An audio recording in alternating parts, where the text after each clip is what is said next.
Look, I can't wash my hands. People in Jackson, Mississippi are being told to shower with their mouths closed because they don't have access to clean water. Gotta do what you gotta do. So what do racism and profit-based interests have to do with a crisis like this? For starters, when water infrastructure was first being built in the US, only the rich could afford to get it. Running water utilities is still a money-making business 200 years later.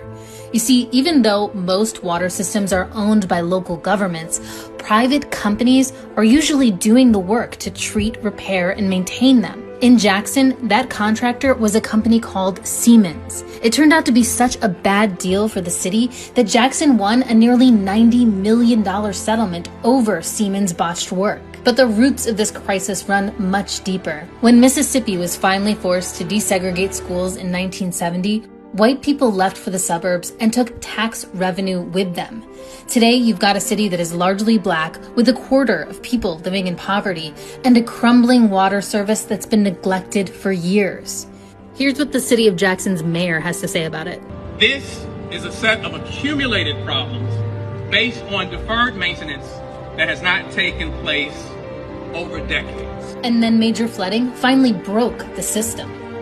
And this is an ongoing problem for communities of color across America, in Flint, Newark, Detroit.